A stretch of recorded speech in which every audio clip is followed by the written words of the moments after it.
ഞാനിന്ന് customer ഡിലൈറ്റിൽ consistency and perseverance അതാണ് പറയാൻ പോകുന്നത്.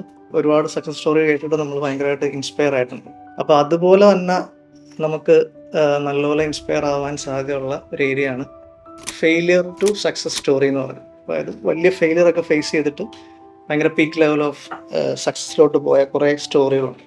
ഹാരി പോട്ടറിൻ്റെ ഓതർ JK റൗളിംഗ് എന്ന് പറഞ്ഞിട്ട്, പിന്നെ നെറ്റ്ഫ്ലിക്സിൻ്റെ ഫൗണ്ടേഴ്സായ മാർക്ക് റണ്ടോൾഫും റീഡ് ഹാസ്റ്റിങ്സും, പിന്നെ പഠിക്കാനുള്ള ബുദ്ധി ഇല്ല എന്ന് പറഞ്ഞിട്ട് സ്കൂളിൽ നിന്ന് പുറത്താക്കപ്പെട്ട തോമസ് ആൽവ എഡിസൺ എന്ന് പറയുമ്പോൾ ഡെഫിനിഷൻ ഓഫ് പ്രിസീവറൻസ് എന്നാണ് നമ്മൾ നെറ്റിലടിക്കുമ്പോൾ വരുന്നത്.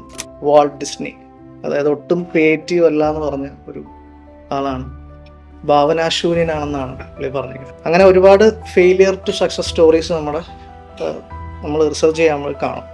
അതേപോലെ കൺസിസ്റ്റൻസി ആൻഡ് പ്രിസർവൻസ് എന്ന് പറയുന്ന വേർഡ് നമ്മൾ ഓർക്കുമ്പോൾ അതേപോലെ ഈ സക്സസ് ആയവരൊക്കെ ഭയങ്കര ലിമിറ്റഡ് എഡിഷൻസ് ആണ്, ഭയങ്കര യൂണീക്കാണ്. അപ്പോൾ ഈ ലിമിറ്റഡ് എഡിഷൻസ് പറയുമ്പോൾ നമ്മൾ ആദ്യം നമ്മുടെ മൈൻഡിൽ വരുന്നത് ഒരുപാട് ബ്രാൻഡുണ്ട്. നൈക്ക്, റിബോക്ക്, അഡിഡാസ്, കുറേ ബ്രാൻഡ്സ് ഉണ്ട്.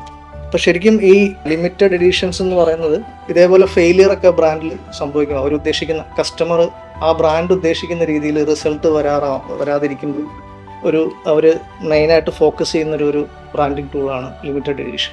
അതിൻ്റെ ലിമിറ്റഡ് എഡിഷൻ മാർക്കറ്റിങ്ങിന് പറയുന്ന ഒരു പേരുണ്ട്, ട്രാൻസ്ഗ്രസീവ് മാർക്കറ്റിംഗ് എന്ന് പറഞ്ഞിട്ട്. നിങ്ങൾ ആരെങ്കിലും കേട്ടിട്ടുണ്ടോ? സാത്താൻ ഷൂ എന്ന് പറഞ്ഞിട്ട് നൈക്കിൻ്റെ ഒരു ലിമിറ്റഡ് എഡിഷൻ ഷൂ ആയിരുന്നു സാത്താൻ ഷൂ. ഡിസൈൻ ചെയ്തത് ബ്രൂക്ലിനിലെ മിസ്ചീഫ് എന്ന് പറഞ്ഞിട്ട് ഒരു media and art company Nike എന്ന് പറഞ്ഞ എയർമാക്സ് 97 എന്ന് പറയുന്ന ഒരു ഷൂ എടുത്തിട്ട് റീസ്ട്രക്ചർ ചെയ്തിട്ട് അവർ ഇറക്കിയതാണ് സാത്താൻ ഷൂ എന്ന് പറഞ്ഞിട്ട്. അപ്പോൾ ഈ പേര് തന്നെ ഭയങ്കര യുണീക്കാണ്, ഭയങ്കര നമുക്കൊരു ഇൻട്രസ്റ്റിംഗ് ഫാക്ടർ ഉണ്ട് ഇതിനകത്ത്. അത് ശരിക്കും അവർ ആ സാത്താൻ ഷൂ എന്ന് ആക്കി മാറ്റിയതിന് പിന്നിൽ ഉള്ളൊരു സ്റ്റോറി എന്ന് പറഞ്ഞാൽ, നിങ്ങൾ നെറ്റിൽ സെർച്ച് ചെയ്യുമ്പോൾ കാണാം ഈ സാത്താൻ ഷൂവിൻ്റെ സോളിൻ്റെ അടിയിൽ അവർ റിയൽ ബ്ലഡ് ആണ് നിറച്ചിരിക്കുന്നത്.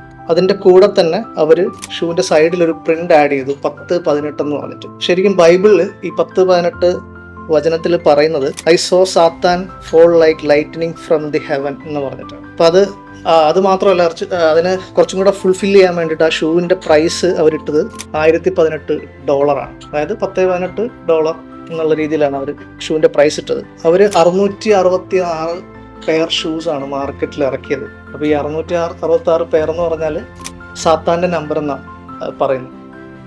ഇത്രയും ഭയങ്കര ക്രിയേറ്റീവ് ആയിട്ടുള്ള ഒരു ബ്രില്യൻ പ്ലാൻ അതിനകത്ത് കൊണ്ടുവന്നു സാത്താൻ ഷൂ എന്ന് പറഞ്ഞ് ഇറക്കി. വിത്തിൻ മിനിറ്റിലാണ് ആ 666 പെയർ സെയിലായത്.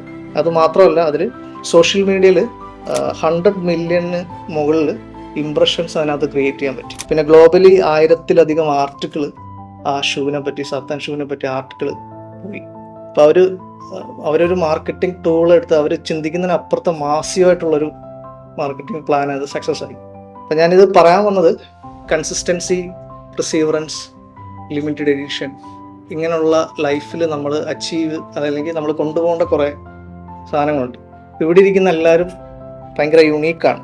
സോ ഈ ലിമിറ്റഡ് എഡിഷൻ പോലെ നിങ്ങൾ നിങ്ങളുടെ വർക്കിനെ കോൺസെൻട്രേറ്റ് ചെയ്യുക. വർക്ക് നന്നായി കഴിഞ്ഞാൽ നിങ്ങൾ ആ വർക്കിലൂടെ നിങ്ങൾ ഓരോരുത്തരും ലിമിറ്റഡ് എഡിഷൻ ആവുക. ഇതേപോലുള്ള മാസീവ് റിസൾട്ട് നിങ്ങളുടെ വർക്കിൽ കൊണ്ടുവരിക. Okay, thank you.